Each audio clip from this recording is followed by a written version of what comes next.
అదరగొట్టే కారం రంగు రుచి ఆచి కారం పొడి. తుపాకీ గొట్టం ద్వారా మావోయిస్టులు ఏం సాధించలేరని, తుపాకులు ఉండాల్సింది పోలీసుల చేతుల్లో కానీ మావోయిస్టుల చేతుల్లో కాదన్నారు కేంద్ర సహాయ మంత్రి బండి సంజయ్. మావోయిస్టులని అంతం చేయడమే ప్రభుత్వ లక్ష్యమని, మార్చి 2026 లోపు మావోయిస్టులందరూ లొంగిపోవాలని కోరుతున్నట్టుగా తెలిపారు బండి సంజయ్. అంతేకాదు తుపాకీ గొట్టం ద్వారా మావోయిస్టులు ఏం సాధించలేరు, తుపాకులు ఉండాల్సింది పోలీసుల చేతుల్లో అంటూ కమెంట్ చేశారు బండి సంజయ్. తుపాకీ గొట్టం ద్వారా మీరు ఏం సాధించలేరు, సాధించబోరు, ఇంతవరకు ఏం సాధించలేరు. మీరు ప్రాణాలు తీసుకోకండి, లొంగిపోండి.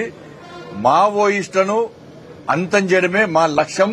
మావోయిజం ఈ దేశంలో పనిచేయదు అని చెప్పి కరాఖండిగా చెప్పి ఇలా మావోయిస్టులకు అవకాశం ఇచ్చారు. ఇలా అవకాశాన్ని సద్వినియోగం చేసుకోవాల్సిన అవసరం ఉన్న సందర్భంలో కొంతమంది మొండి పట్టుతోని తప్పుడు ఆలోచనలతోని వాళ్ళు ప్రాణాలు తీసుకుంటున్నారు. చిన్న చిన్న అమ్మాయిలు, అభయ శుభం జరిగిన అమ్మాయిలకు మీరు తుపాకులు ఇచ్చి ఏం సాధిస్తారు చెప్పండి. దాని ద్వారా తుపాకులు ఎవరు చంపడానికి?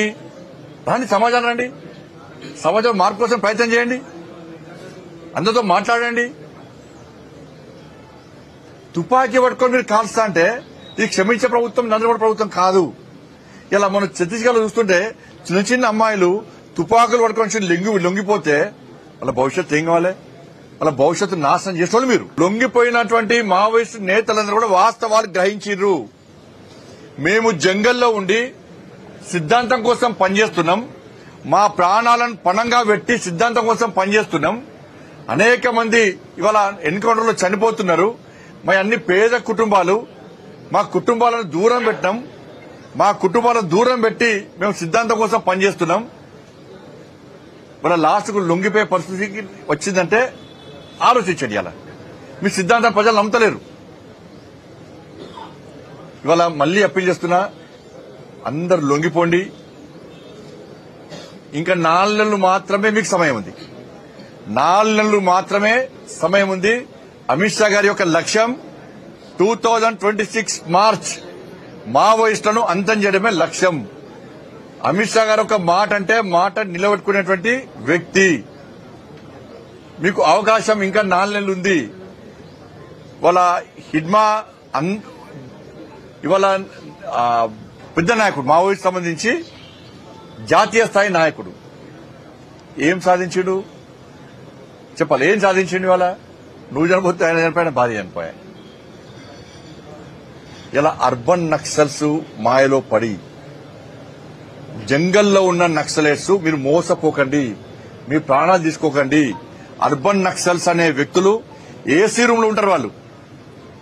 వాళ్ళ కుటుంబాలు మంచిగా ఉంటాయి. అర్బన్ నక్సల్స్ కుటుంబాలు మంచిగా ఉంటాయి. ఏ ప్రభుత్వం వస్తే ఆ ప్రభుత్వాన్ని కొమ్ము కాసి పైరవులు చేసుకుంటారు.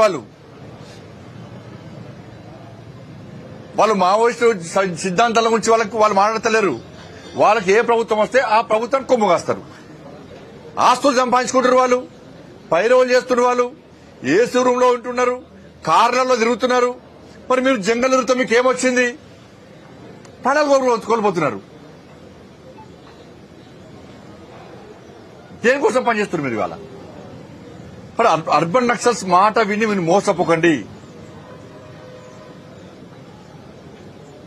వాళ్ళు చెప్పేది ఒకటి, చేసేది ఒకటి.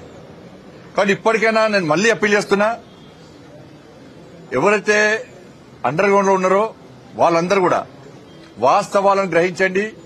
మీ సిద్ధాంతాన్ని ప్రజలు నమ్మలేరు. అనవసరంగా మీ ప్రాణాలు తీసుకోకండి. మంచి ఆలోచనతో సమాజంలోకి రండి. మంచి ఆలోచన సమాజంలో సేవ చేసే ప్రయత్నం చేయండి. మీకు అండగా ప్రభుత్వాలున్నాయి. కేంద్ర ప్రభుత్వం మీకు సహకరిస్తుంది.